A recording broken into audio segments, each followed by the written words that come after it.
Salah satu semangat yang senantiasa digaungkan dalam Islam adalah semangat untuk bergerak. Islam mengajak umat manusia seluruhnya agar senantiasa bergerak, berperan aktif, berkolaborasi, dan produktif dalam menjalani kehidupan di dunia. Banyak kitab klasik karya ulama melukiskan Islam sebagai sebuah jalan. Istilah seperti syariah, thariqah, sirat, sabil, manhaj, dan maslak pada dasarnya memiliki arti yang sama, yaitu sebuah jalan. Dengan kata lain, Islam adalah sebuah jalan khusus untuk menggapai ridho Allah Subhanahu wa Ta'ala serta memperoleh kebahagiaan dan keselamatan dunia dan akhirat. Kembali ke istilah jalan, istilah ini selalu identik dengan sikap bergerak. Sebuah alat yang diciptakan untuk beroperasi di atas jalanan, semestinya ia harus terus bergerak hingga selesai masa berlakunya. Jika alat itu hanya diam saja sebelum selesai masa berlakunya, maka ia telah menyalahi kodrat tujuan penciptaannya. Karena Islam diilustrasikan sebagai sebuah jalan, maka kaum muslimin semestinya adalah orang-orang yang berada di atas jalanan itu. Di jalan itulah mereka senantiasa bergerak untuk maju, berperan aktif dan produktif, serta pantang untuk berhenti sebelum selesai masa tugasnya di dunia. Pada awal masa perkembangan Islam, kaum muslimin terkenal sebagai masyarakat yang memiliki peran aktif serta dinamis di tengah masyarakat. Hal ini terbukti dengan pesatnya penyebaran ajaran Islam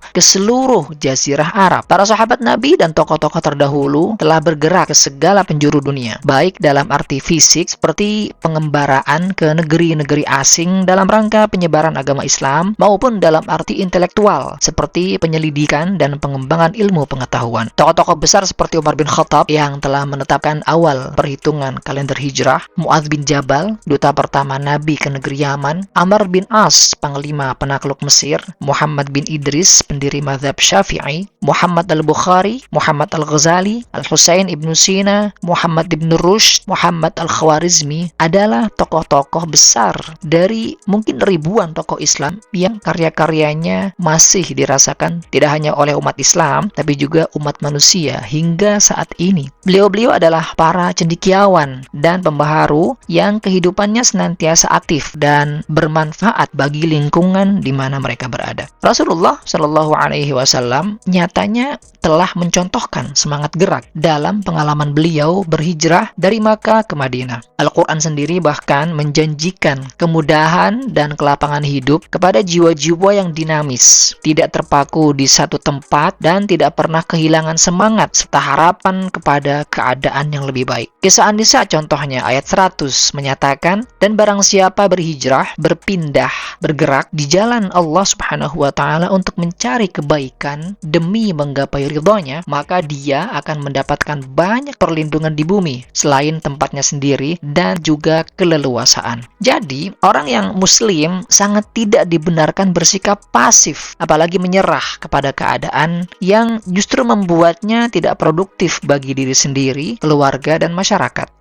Berkenaan dengan sikap menyerah dan pasif, ada peringatan dari Al-Quran dalam kisah An-Nisa ayat 97. Bunyinya, sesungguhnya orang-orang yang mati, yang diterima oleh malaikat dalam keadaan zalim dan berdosa, para malaikat bertanya kepada mereka, apa yang terjadi padamu, sehingga kamu menganiaya dirimu sendiri ini? Orang-orang itu menjawab, dahulu kami ini adalah orang-orang yang tertindas di bumi, sehingga kami tidak mampu berbuat baik dan akhirnya terpaksa berbuat jahat. Para malaikat pun balik berkata kepada mereka, bukankah bumi Allah itu luas sehingga kamu dapat berpindah-pindah di dalamnya? Itulah orang-orang yang tempat pulang mereka adalah neraka jahanam. Sungguh jahanam adalah seburuk-buruk tempat kembali. Pesan moral dari ayat-ayat di atas adalah jika kita berada pada situasi dan kondisi di mana kita terpaksa harus berbuat kejahatan, maka sekuat tenaga kita harus meninggalkan tempat itu dan mencari tempat lain yang lebih kondusif dan aman. Sehingga dengan begitu kita bisa menjadi pribadi yang lebih baik, lebih produktif, dan juga bermanfaat untuk orang lain. Namun jika kita tidak melakukannya, maka kita tetap saja dituntut pertanggungjawaban atas kejahatan kita yang terpaksa itu. Sebab sebagaimana dinyatakan An-Nisa ayat 97